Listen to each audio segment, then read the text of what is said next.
Okay, I have a theory. I think we have massively overcomplicated talking to people. Like we somehow have reached a point where we need a podcast episode, a TikTok, free books to read, or a LinkedIn carousel to explain how to ask another human being what they do for a living. And I get it, because talking is technically something we all know how to do, but a conversation, that is a different skill. And I don't mean how to network in a very corporate way. Hi, my name is this, and I'm doing this. I'm really interested in your career journey. I mean actually knowing how to talk to people. How to walk into a room where you don't know anyone and not immediately start to pretend to check your phone. How to approach someone who's standing alone. How to join a group without hovering around them like a Victorian ghost. How to make someone feel comfortable. How to keep a conversation going beyond, "Where are you from?" "Oh, nice. What do you study?" "Ah, cool." And then silence. And you're both suddenly extremely interested in the ceiling. Because I genuinely think being good at conversation is one of those life skills that quietly changes everything. Your friendships, relationships, your career, networking, interviews, even dating. Literally just going to a party where you know approximately 3 people, and I think the biggest misconception is that being good at conversation means being interesting. Rather, it means being interested, and that is a very different thing. So, number one, stop trying to be interesting. I think a lot of us walk into conversations thinking, okay, what do I say? How do I sound? Was that funny? Did that make me seem boring? What do I say next? And you're basically running a PR campaign for yourself while the other person is talking. You aren't listening. You're preparing your next sentence. And I'm guilty of this. Someone will be telling me a story and I'll be thinking, oh, I have a story just like this. And I'm mentally waiting for them to finish so I can tell mine.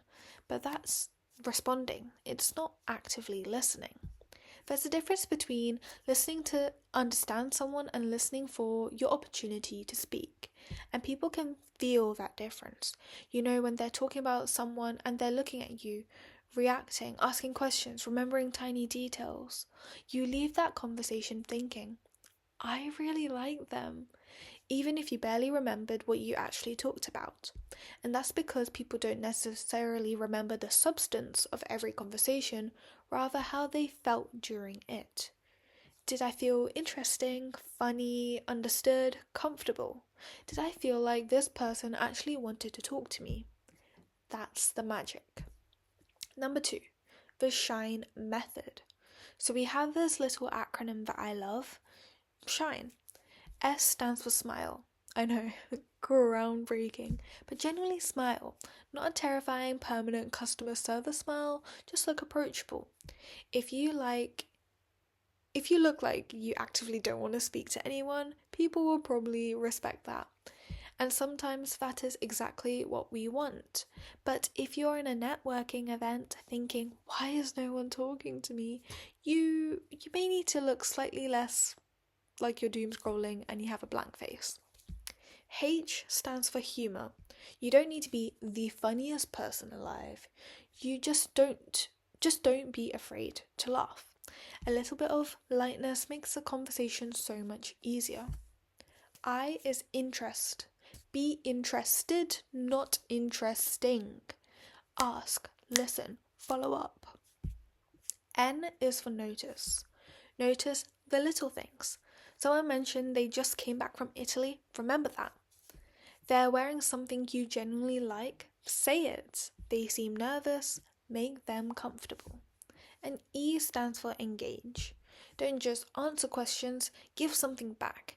If someone says, I'm studying law, don't just say, oh cool. Ask, what made you choose law?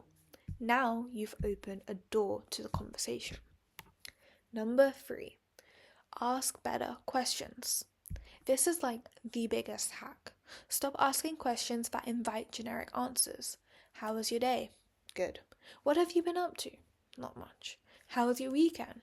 It was good, yeah. Congratulations, you've just conducted the world's most boring interview.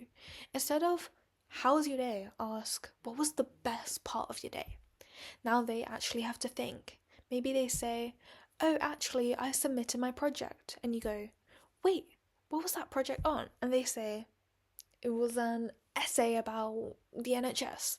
And you go, oh, that's actually interesting because I read a book, Adam Kay, and suddenly, like, this is gonna hurt by Adam Kay.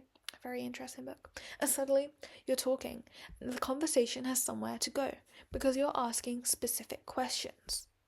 And then there is something I call the second layer.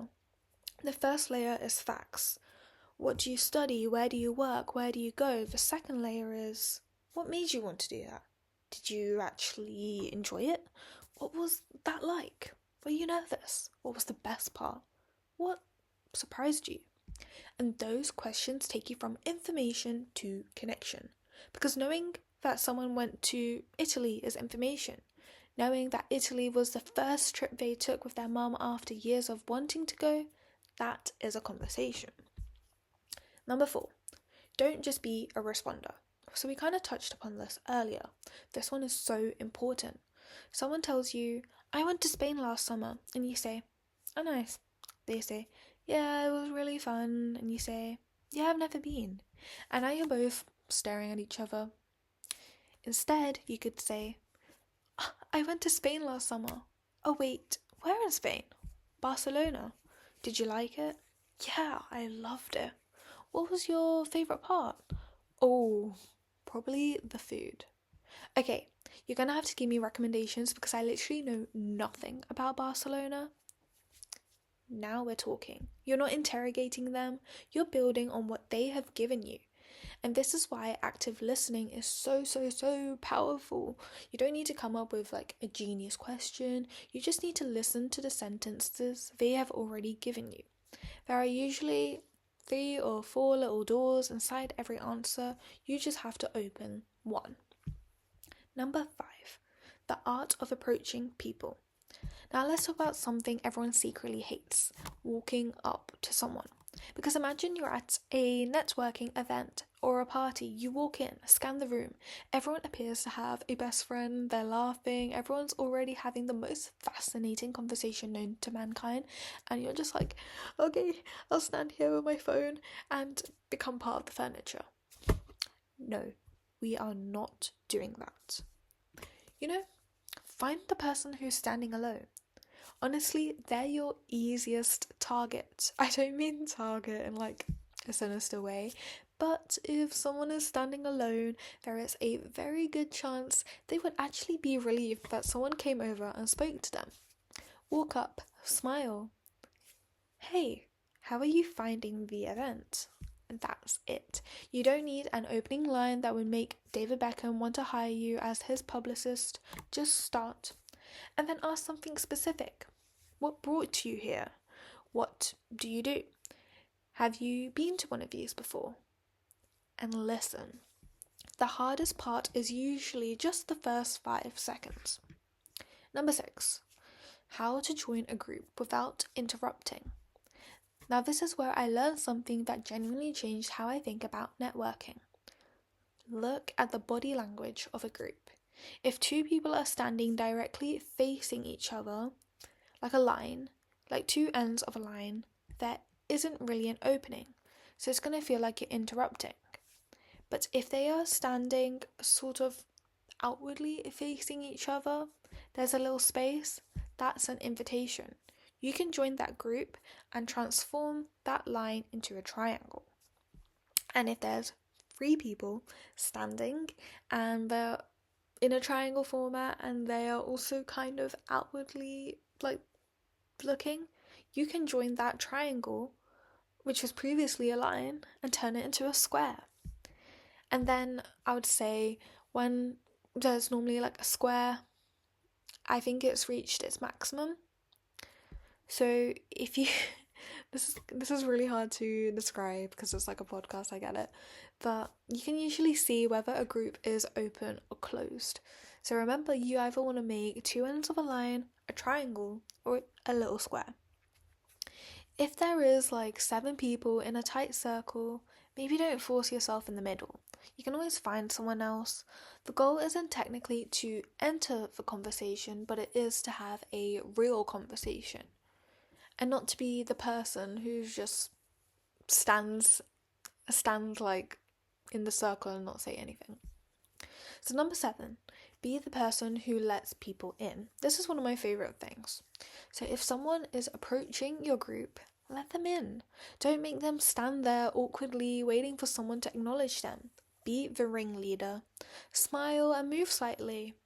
Hey, come join us. And then this is important. Introduce them. Guys, this is Sarah. Sarah, this is Emily, Josh, Maya. Because if you say, oh hey, come in, then everyone carries on talking. Sarah is now standing and thinking, amazing, love being perceived. Especially if it's a group of people who already know each other, the new person can feel intimidated. So make it easy for them. And if you've forgotten someone's name, use the power of the hand. Just know that horrible moment where you absolutely know you've met this person before, but their name has completely evacuated your brain. Don't panic, just gesture. You could say, wait, remind me of your name, or sorry, I'm blanking your name again. But people don't care as much as you think. And if you're in a group, if you're introducing someone and you've forgotten the name of one of the people in the group, use the power of the hand. So this is, and then don't point your finger, but just like show your hand and gesture and let them introduce themselves. It is so much less awkward than trying to guess. And also I think people would prefer to introduce themselves and kind of like build up that confidence. Number 8, the networking masterclass that made this click for me. So I actually attended a networking masterclass with Sue Tonks, and she said these things that completely changed the way I look at networking. And the funniest part is that she wasn't talking about some complicated corporate strategy. It was literally just like what I've been saying, to talk to people, be open, start conversation, take opportunities, because you never know where one conversation can lead. She told us about randomly sparking up conversation with a friend on a train who happened to be the owner of Monzo, and that really stuck with me, because we have this idea that opportunities arrive looking like opportunities. They don't. Sometimes it's just a bump on the train, or it's waiting at the bus stop. Sometimes opportunities look like, hey, how are you? And you have no idea what that conversation is going to become. There's this phrase I absolutely love, which is closed mouths don't get fed. And I think that applies so much to life. You cannot be invited into rooms you never introduce yourself to. You cannot build relationships with people you never speak to. You can't ask for opportunities you never express interest in. And you can't wait for everyone else to make the first move. Sometimes you have to walk over, introduce yourself, ask a question, and see what happens. So number 9, how to handle intimidating people. Now let's say you're talking to someone who is objectively intimidating. Maybe they're incredibly successful, older than you, dressed like they've already closed 3 deals before breakfast. Maybe there's someone you've admired for years, and suddenly your brain forgets every word in the English language. So here's what I remind myself. They're still just a person. They have awkward conversations, bad days. They've forgotten someone's name before, and they've probably walked into a room and felt intimidated too. And honestly, the most impressive people are not impressed by someone trying desperately to impress them. They are much more likely to remember someone who was actually curious. So don't walk up thinking, how can I impress this person? Walk up thinking, what can I learn from this person? And that immediately takes the pressure off. And number 10, tone matters more than you think. And this is something we don't talk about enough. How you say something.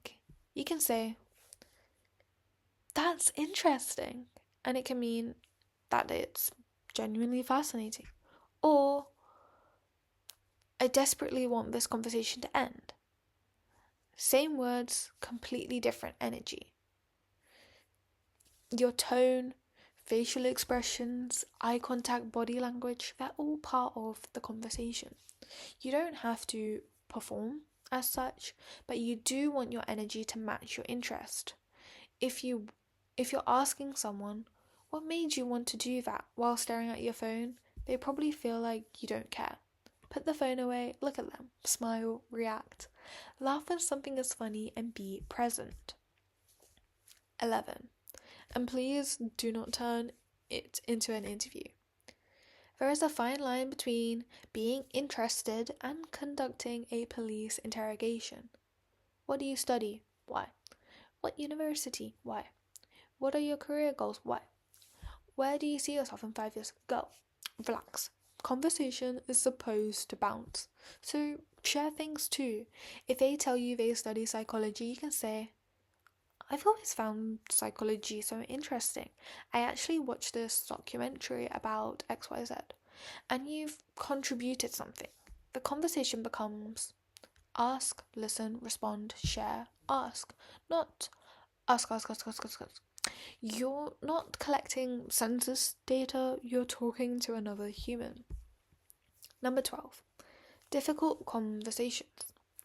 And obviously, sometimes conversations don't go perfectly. Maybe someone is rude, someone is giving you one-word answers. Maybe they clearly aren't interested. And you need to learn not to take every interaction personally. Sometimes someone is tired, sometimes they're shy, sometimes they're having a terrible day.